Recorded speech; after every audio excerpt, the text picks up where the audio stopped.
नमस्कार. श्री स्वामी समर्थ. आज गुरुपुष्य अमृत योग, अधिक मास आणि स्वामी महाराजांचा पवित्र गुरुवार असा हा सुंदर आणि शुभ दिवस असल्यामुळे सकाळी लवकर उठून सर्वात आधी उंबरठा पूजन केलं. घरासमोर सुंदर रांगोळी काढली, दिवा लावला आणि देवाचीही पूजा करायची होती. उंबरठा पूजन झाल्यानंतर मी देवाची पूजा करायला घेतली. तर अशा पद्धतीने उंबरठा पूजन हे मी केलं होतं. आणि आजच्या सेवेमध्ये उंबरठा पूजनपासून तर तुळशीची पूजा करेपर्यंत आपण संध्याकाळपर्यंत आपल्याला या सेवा करायच्या होत्या. तर सर्वात आधी कुठलेही काम करताना आपण उंबरठ्याचं पूजन करायचं असतं. लक्ष्मी माताचा वास हा उंबरठ्यापासूनच घरात होत असतो. त्यामुळे कधीही आपल्या दरवाजामध्ये रांगोळी आणि स्वच्छता ही असलीच पाहिजे. त्यानंतर मी देवाची पूजा करायला घेतली. देवाची पूजा केली आणि सकाळपासून ठरवलेलंच होतं की अधिक मासामध्ये सेवा, पूजा आणि देवाचं नामस्मरण याला खूपच महत्त्व असतं. म्हणून आजचा पूर्ण दिवस देवाच्या सेवेत आणि भक्तीमध्ये घालवायचा असं मनात ठरवलेलं. आणि घरातील सर्व काम पटापट आवरून संध्याकाळी प्रदोष काळामध्ये सत्यनारायणचं पूजनही करायचं होतं.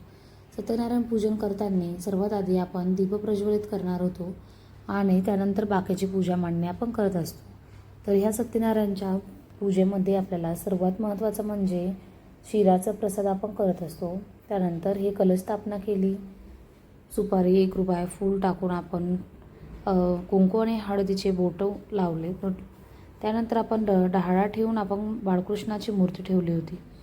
अशा पद्धतीने आपण ह्या ज्या सुपाऱ्या होत्या ते आपण कोजागिरीमध्ये ह्या सुपाऱ्यांची पूजा केल्यानंतर आपण दर पौर्णिमेला ह्या सुपाऱ्यांचा वापर करत असतो. आणि अशा पद्धतीने आपण ही सत्यनारायणची पूजा मांडली. आणि दिव्याचा प्रकाश, भक्तिमय वातावरणामुळे घर पूर्णपणे प्रसन्न झालं होतं.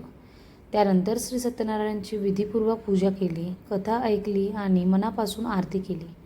आरती करताना मन शांत आणि आनंदी झालं होतं. देवासमोर बसल्यावर खरंच सगळा थकवा आणि चिंता दूर झाल्यासारखं वाटतं. यानंतर तुळशीचीही पूजा करायची होती. तर या सत्यनारायण पूजामध्ये 5 अध्याय असतात. तर ते 5 अध्यायाचं पठण केलं. सोबतच महाराजांच्या माळेचा जप केला, तारक मंत्र म्हटलं आणि श्रीसूक्ताचं पठण हे मी केलं होतं. आणि संध्याकाळी परत आपल्याला तुळशीची पूजा करायची होती. तुळशीची पूजामध्ये आपण कच्चं दूध आणि हळद अर्पण करणार होतो. आणि तुळशी पूजनामुळे घरात सकारात्मकता आणि शांतता आणि प्रसन्नता राहते असं म्हणतात. तर आजचा दिवस भक्ती, समाधान आणि शांतता स्वामी महाराजांच्या कृपेने भरलेला होता.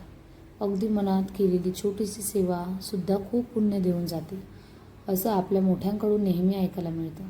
म्हणून आज मनापासून जितकी जमेल तितकी सेवा, पूजा आणि नामस्मरण करण्याचा प्रयत्न केला होता. आणि स्वामी महाराजांजवळ एकच प्रार्थना केली, घरात सुख, शांती आणि समाधान कायम राहू दे. सगळ्यांच्या आयुष्यात चांगले दिवस येऊ दे आणि देवावरचा विश्वास असाच कायम राहू दे. आणि संध्याकाळच्या वेळेस आमच्या सोसायटीमध्येच असं हे देवाचं सुंदर मंदिर आहे, जिथे की सर्व देव आहेत, गणपतीपासून तर महादेव आणि आपले स्वामी महाराजांची मूर्तीसुद्धा आहे. तर सर्व सेवा केल्यानंतर मंदिरामध्ये जाऊन नमस्कार केला आणि गुरुपुष्य अमृतचा हा असा दिवस मी सोन्यासारखा सेवा करून मी मिळवून घेतला आहे. तर आजचा दिवस पूर्णपणे भक्ती. तर व्हिडिओ आवडल्यास लाईक, शेअर, कमेंट करायला विसरू नका. भेटूया नेक्स्ट व्हिडिओमध्ये. तोपर्यंत सर्वांना श्री स्वामी समर्थ.